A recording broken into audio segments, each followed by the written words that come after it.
News 12 is brought to you by Kenneth Nugent. From the station that's on your side, News 12, First at 5, continues.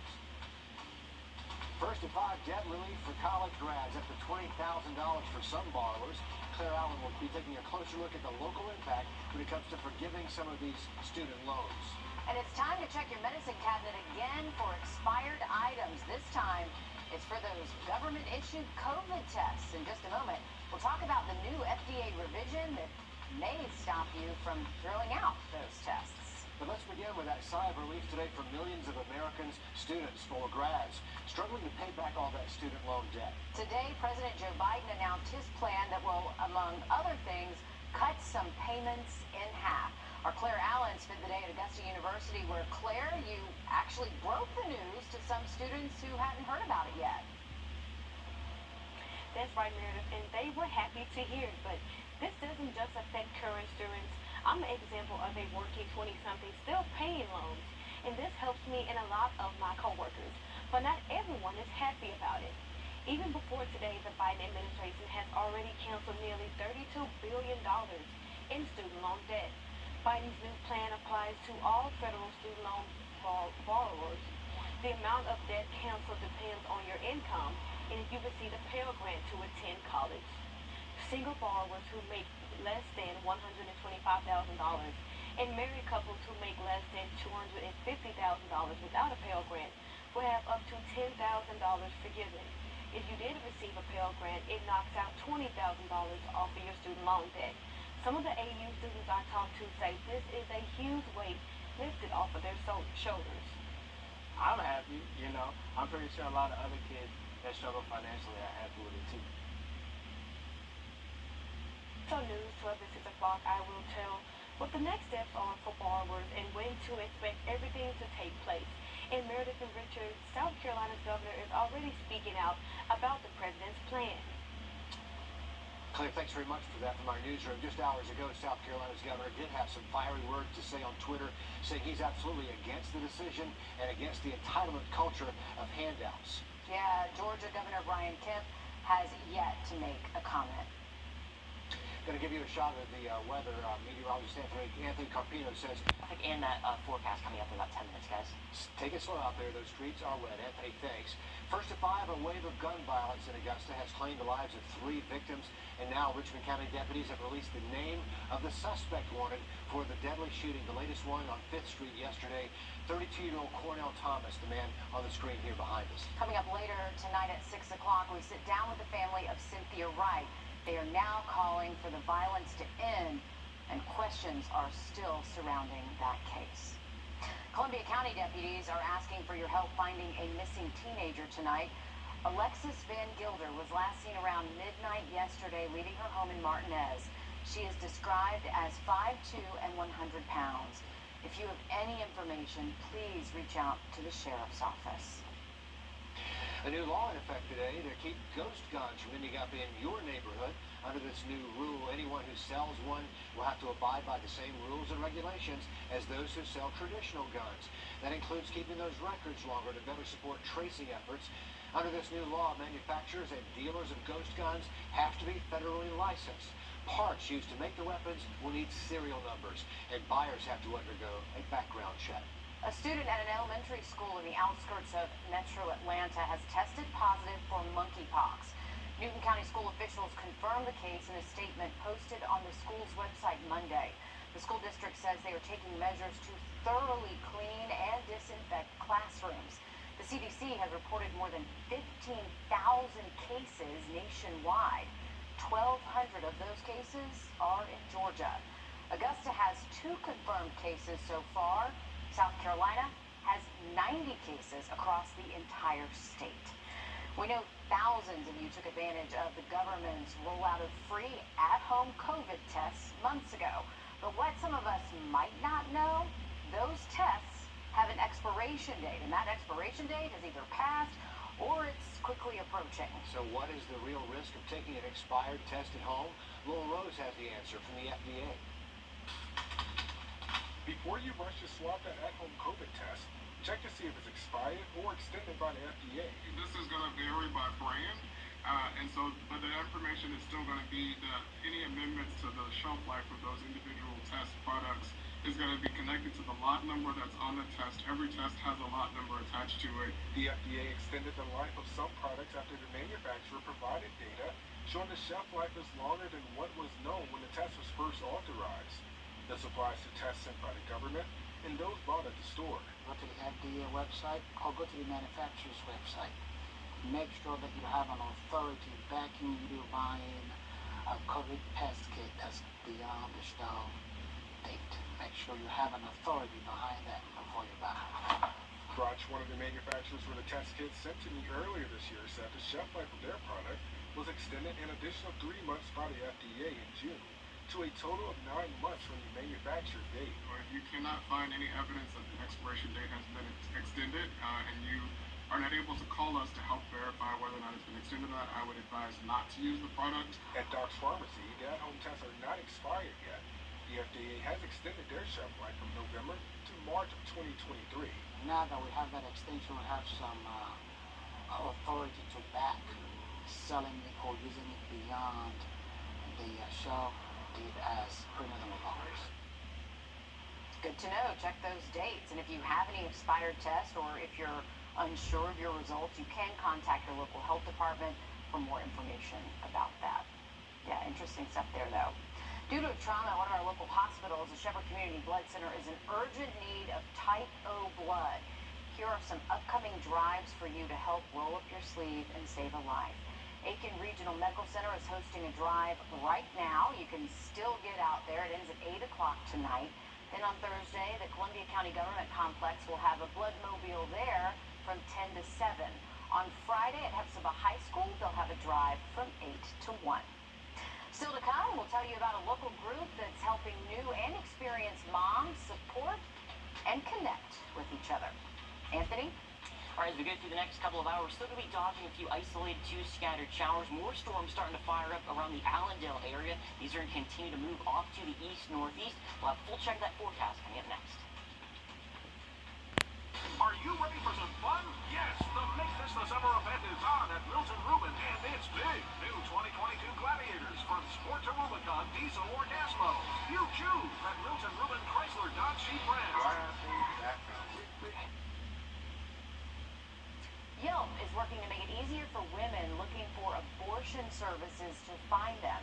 The digital review company is introducing a new label that distinguishes something known as crisis pregnancy centers.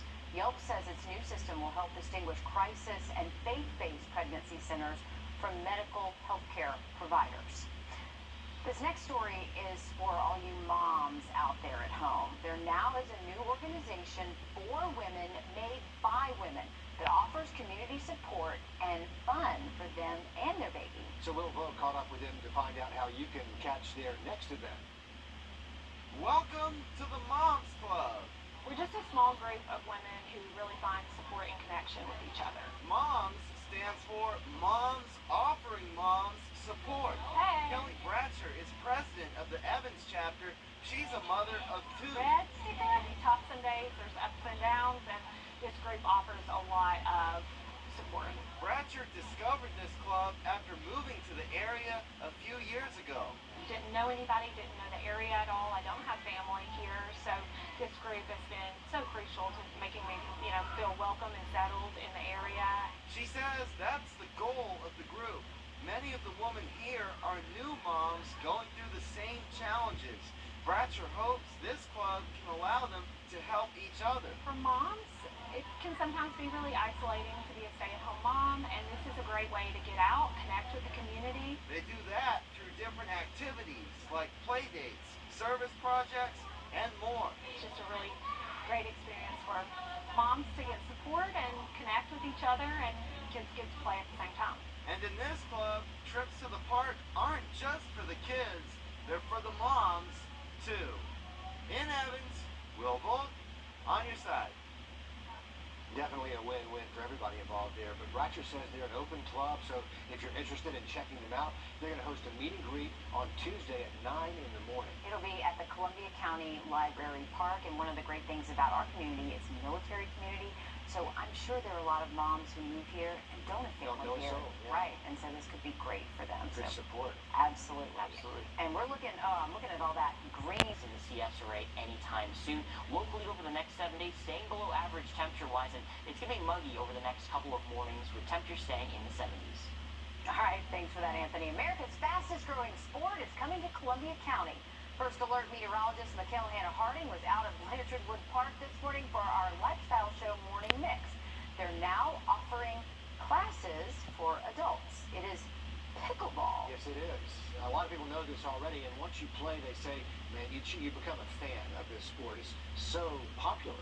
Most tennis courts now have the pickleball outlined right there on it. So. Yes, and what's funny about it is the rackets are smaller than tennis balls. So if you're tennis racket, so if you're used to tennis, you're going to swing and miss because you're used to having a racket that's much different. I got to get Mikhail to give me a lowdown on what he thought about actually hitting the ball out there. But let's switch over to baseball now. In the MLB regular season winding down, the playoffs are quickly approaching. Yeah, Newsfell Sports Director Dan Booth joins us now to tell us where the Braves stand in the chase for the NL East crown.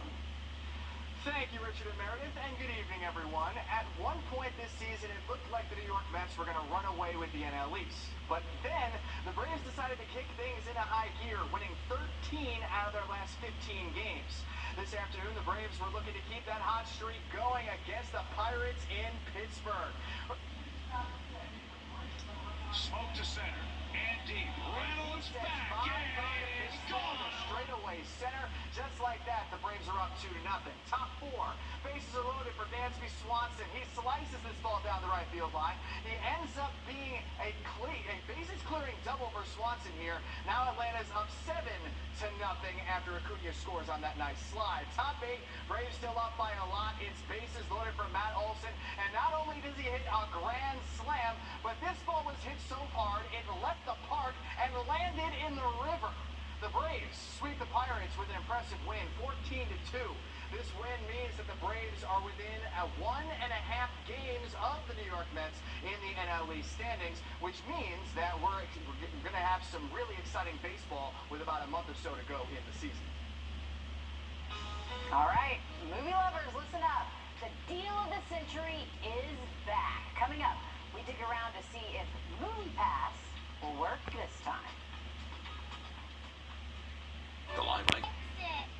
Movie theaters still struggling to rebound from the pandemic, which shut down theaters for more than a year. But now a company is aiming to get more movie lovers back to the theater. And the deal seems too good to be true. Our consumer tech reporter Jamie Tucker has more on the possible return of a movie subscription service called MoviePass. For movie lovers, it was the greatest deal of the century. MoviePass. You pay $10 a month and you can see one movie every day. Well, it failed, but now it's coming back. But this week, former MoviePass subscribers received this email announcing it is coming back under new management Labor Day weekend. My first thought was, fool me once, shame on you, fool me twice. No, thank you. Movie critic John Ellis was one of the 3 million MoviePass subscribers. I was going all the time. Everybody kept waiting for the catch, and turns out the catch was that it's not a sustainable program. And for those who don't remember, here's how MoviePass worked. The company sent its members a debit card, and each time one of those subscribers checked in at a theater with the MoviePass app, the company would put money on that debit card to pay for the ticket.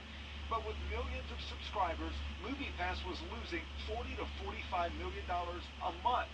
If anything good came out of MoviePass, Ellis said, it led theater chains to launch their own subscription packages. AMC offers members 3 movies a week for $20 a month. Regal has a similar deal for its theaters, $20 a month for up to a movie a day. They sort of showed other movie theaters that it can work, and they're like, okay, thanks for the idea. We'll take this.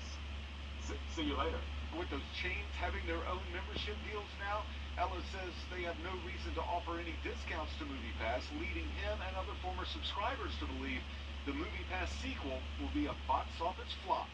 MoviePass not giving any details at this point, except that there are 3 tiers, $10, $20, $30 a month. They're not saying how many movies you'll be able to see. That's What the Tech. I'm Jamie Tucker. Okay, the new MoviePass is by invitation only. You can join a wait list so to sign up for the relaunch on Labor Day, but you're not guaranteed a spot. I missed this the first time around. I did Andy too. was saying it was losing millions every month, so yeah, it had to go away. So maybe this time will be the charm. Maybe a good deal for those really movie lovers. Yeah, so let us know if you've gotten a golden ticket. Yeah. We're back in a bit. First to five, like she said. Are you ready for And storms over the next 7 days, expecting those temperatures to stay mild into the mid-80s and overnight temperatures into the 70s. So that humidity, that's going to be sticking around as well. And that's all our time for News 12 First to 5. News 12 at 6 o'clock begins after this short break. COVID-19 vaccines are breaking